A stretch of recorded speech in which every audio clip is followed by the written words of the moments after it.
Corporation ഇലക്ഷന് നിൽക്കാൻ വിസമ്മതിച്ചപ്പോൾ ായിട്ട് എന്നെ പ്രേരിപ്പിച്ച ഒരു ഘടകം എന്ന് പറയുന്നത് മേയറാക്കാം എന്നുള്ള ഒരു ഉറപ്പുണ്ടായിരുന്നു. വെറും കൗൺസിലറായിട്ടല്ല നിർത്തുന്നത്, മേയർ സ്ഥാനാർത്ഥിയായിട്ടാണ് നിർത്തുന്നത് എന്ന് പറഞ്ഞിരുന്നത് കൊണ്ടാണ് ഞാൻ നിൽക്കാൻ തന്നെ തയ്യാറായത്. തിരുവനന്തപുരം നഗരസഭ മേയറെ തീരുമാനിക്കുന്ന ദിവസം രാവിലെ വരെ BJP സംസ്ഥാന കേന്ദ്ര നേതൃത്വങ്ങൾ ആർ ശ്രീലേഖയെ മേയറാക്കാനുള്ള നീക്കങ്ങളിലായിരുന്നു.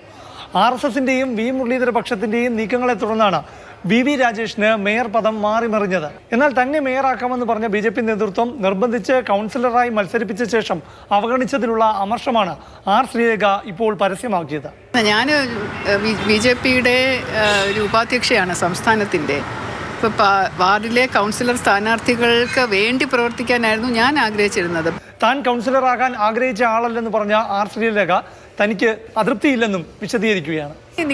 നിങ്ങൾക്ക് മനോവിഷമം ഉണ്ടെങ്കിൽ അത് പറ, എനിക്കില്ല. ഞാൻ ഒന്നിലും അങ്ങനെ അമിതമായിട്ട് ആഗ്രഹിക്കുന്ന വ്യക്തിയല്ല.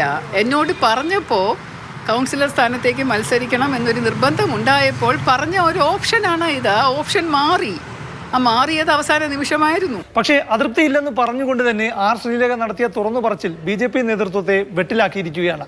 കാരണം ആർ ശ്രീലേഖയ്ക്ക് കൗൺസിലറായി മത്സരിക്കാൻ താല്പര്യമില്ലായിരുന്നു. അത് സ്ഥാനാർത്ഥിയാക്കിയപ്പോൾ മാതൃഭൂമി ന്യൂസിന് നൽകിയ അഭിമുഖത്തിൽ തന്നെ അവർ വ്യക്തമാക്കിയതുമാണ്. ഞാൻ ഒരു പോസ്റ്റ് പ്രതീക്ഷിച്ചിട്ടില്ല. എനിക്ക് ഇലക്ഷന് നിൽക്കണമെന്നേ താല്പര്യം ഉണ്ടായിരുന്നില്ല.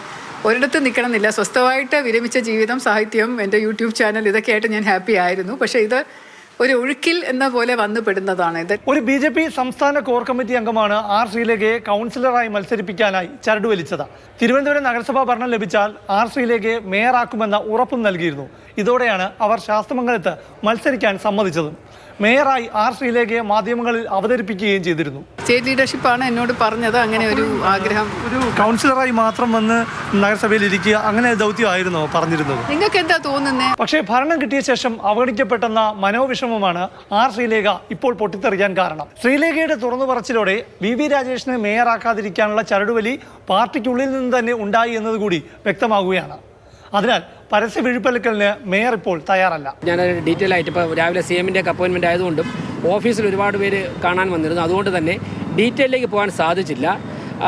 അങ്ങനെ ചില വാർത്തകളൊന്നും പറയുന്നത് കേട്ടു. ഞാൻ എൻ്റെ ശ്രദ്ധയിൽ അത് കാര്യമായിട്ട് വന്നിട്ടില്ല. പരസ്യ പ്രതികരണത്തോടെ പുതിയ ചർച്ചകൾക്കും വഴി തുറന്നിട്ടുണ്ട്. ആർ ശ്രീലേഖയെ മേയറാക്കാനും VV രാജേഷിനെ മേയറാക്കാതിരിക്കാനും പാർട്ടിക്കുള്ളിൽ ചരടുവലിച്ച നേതാക്കൾ ആരൊക്കെ? അതാകും പാർട്ടിക്കുള്ളിലെ പുതിയ ചർച്ച. ഈ ചർച്ച പാർട്ടിക്കുള്ളിൽ സജീവമാകും. പ്രശാന്ത് കൃഷ്ണ, മാതൃഭൂമി ന്യൂസ്, തിരുവനന്തപുരം.